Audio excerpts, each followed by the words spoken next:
A brilliant era in heavyweight boxing is nearing its end, with popular British stars Dillian Whyte, Tyson Fury and Anthony Joshua nearing the end of their careers, if they haven't already in the case of Fury. And the current best heavyweight on the planet, Alexander Usyk, admitting that he has only 2 fights left in professional boxing. With these popular stars out of the picture, there will be a gaping hole at the top of the heavyweight division, particularly from a commercial point of view. However, the future looks particularly bright for the British heavyweight scene, with Daniel Dubois only 27 years of age and already a world champion with a win over AJ on his record. Moses Itauma is only 20 years old and looks to be an incredible prospect, although he is still largely untested up to now. But a man who has taken an unconventional approach through the boxing world but deserves a lot of credit for clearing up the domestic level of the heavyweight division is Fabio Wardley. Wardley started boxing late through the white-collar scene and made a name for himself through sparring big names such as Derek Chisora and in particular Dillian Whyte.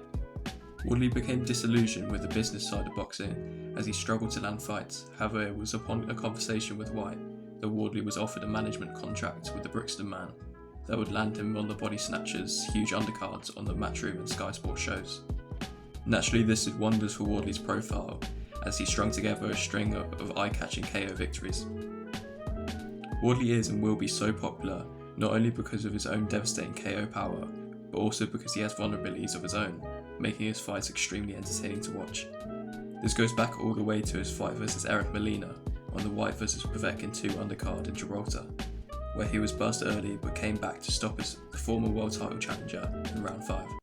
Wardley's rise is seen in cleaning up the British title scene, starting with a huge win by TKO in the 3rd round of his bout versus Nathan Gorman.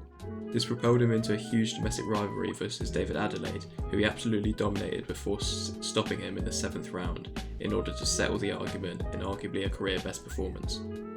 But the best fight Wardley has been involved in so far was his first contest with Fraser Clark at the O2 Arena in March of last year. Clark was by far the more decorated amateur, having secured a bronze medal at the Tokyo 2021 Olympics. However, he was largely untested as a pro. The clash of styles blended for a wonderful contest. Clark's tidy boxing style led him to controlling much of the opening rounds. However, Wardley's raw aggression would pay off as he dropped Clark in round 5, and Clark would also have a point deducted for a low blow in round 7. Going into the championship rounds, both men were spent, blood gushing from Wardley's nose. It was an instant British classic, resulting in a draw and Wardley retaining his title. Going into the rematch, many expected a similarly competitive fight. However, almost the exact opposite would occur. Clark started sharp, landing jabs flush on Wardley. However, towards the end of the round 1, Wardley landed a big overhand, stumbling Fraser. Clark looked to recover well, landing an uppercut of his own, but out of nowhere Wardley landed a left hook followed by another overhand right, rocking Clark again, before finishing the job with a final absolutely devastating overhand. Without doubt, Wardley's power will give any man in the division serious concerns, and he will inevitably be involved in huge fights at the top of the division within the next 2 to 3 years.